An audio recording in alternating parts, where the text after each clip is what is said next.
Everyone welcome करते हैं आप सभी को हमारे चैनल दीपाल टिप्स में। और आज की हमारी वीडियो एफोटोन 10 मिलीग्राम टेबलेट के बारे में होगी और ये मेडिसिन ओनली फीमेल्स के लिए इस्तेमाल करवाई जाती है। और जानेंगे इसके इंडिकेशंस एंड बेनिफिट्स, कैसे इसका इस्तेमाल करना है, साइड इफेक्ट्स और कॉन्ट्रा इंडिकेशंस के बारे में डिस्कस करेंगे। तो व्यूअर्स, फर्स्ट बात करते हैं इसके कंपोजिशंस की। डेड्रोजेस्टेरोन इस मेडिसिन के कंपोजिशन है और इसका जेनेटिक काम फीमेल्स हार्मोन्स और फीमेल्स इनफर्टिलिटी एंड मिसकैरेज के लिए बचाव के लिए काम करती है। व्यूअर्स, डिटेल में जाने से पहले अगर अभी तक हमारे चैनल को सब्सक्राइब नहीं किया तो वो कर लें और साथ में लगे बेल आइकन को भी प्रेस कर दें ताकि मेडिसिन से रिलेटेड आने वाली हर न्यू अपडेट्स का नोटिफिकेशन आपको मिलता रहे। और अब जानते हैं इस मेडिसिन के इंडिकेशंस एंड बेनिफिट्स को, और बने रहें वीडियो के एंड तक क्योंकि ये वीडियो फीमेल्स के लिए बहुत ही यूजफुल होने वाली है और ये टैबलेट स्पेशली फीमेल्स के लिए इस्तेमाल की जाती है। Viewers, for the prevention of threatened and habitual miscarriage, यानी व्यूअर्स ये मेडिसिन धमकी, मेज और आदि अस्कात हमल की रोकथाम के लिए इस्तेमाल की जाती है। और इस मेडिसिन में प्रोजेस्टेरोन एक किस्म के हार्मोन्स होते हैं जिनकी कमी या अनबैलेंस या बैलेंस ना होने की वजह से ख्वातीन में हमल ज़या हो जाता है। तो गाइज, इन टैबलेट में डेड्रोजेस्टेरोन पाई जाती है जो इसे हार्मोन्स के तौर पर इस्तेमाल किया जाता है।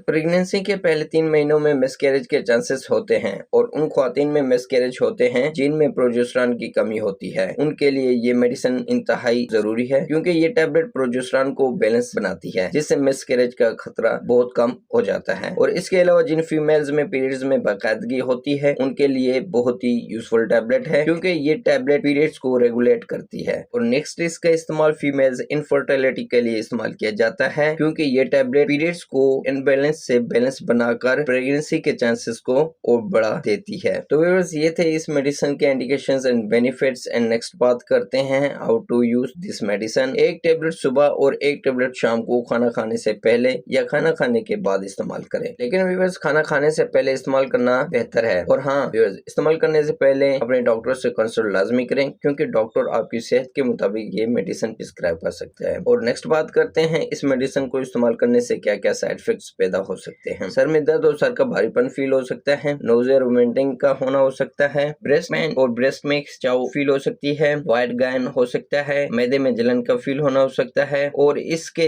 अलावा कमजोरी का फील होना हो सकता है। तो व्यूअर्स, ये थे इस मेडिसिन के साइड इफेक्ट्स। और नेक्स्ट बात करते हैं कॉन्ट्रा इंडिकेशन की, यानी वो फीमेल्स जो ये मेडिसिन इस्तेमाल नहीं कर सकती। हाइपर सेंसिटिव फीमेल्स इस्तेमाल ना करें, यानी वो फीमेल्स जो इस मेडिसिन के कंपोजिशन से एलर्जी रखती हों वो इस्तेमाल ना करें। तो गाइज, ये थे इस मेडिसिन के कॉन्ट्रा इंडिकेशंस और इसी के साथ हमारी इंफॉर्मेटिव वीडियो का एंड होता है। गाइज, अगर हमारी इंफॉर्मेटिव वीडियो अच्छी लगी तो लाइक करें, शेयर करें, सब्सक्राइब करें और बेल के बटन को प्रेस करना ना भूलें।